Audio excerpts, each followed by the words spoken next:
Well, retention is the harder thing because, the big aha around retention is that social relationships hold people in organizations.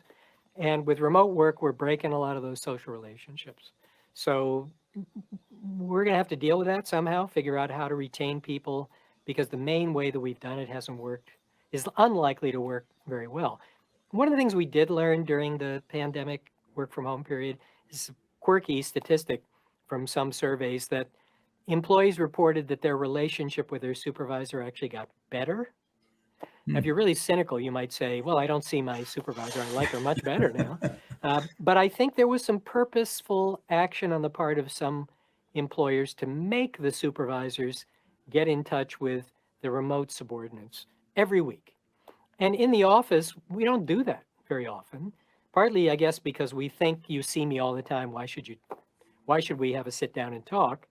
Mhm. So we could probably do a much better job of this if we get people back in the office, but even remotely than we have probably done in the past. So on the retention side, it's a bit of a trick.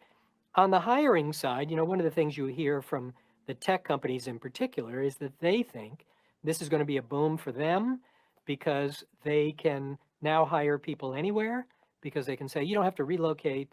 You can work for us wherever you are, including, by the way, outside the US. We don't have to worry about getting you a visa because as long as you don't work in the US, you don't need a visa, but you could be our employee someplace else, Mhm. which is probably true. I guess the question they maybe not thought enough about is other employers could do that to your employees as well, right? So, your retention problem is going to be really bigger if we go down that path.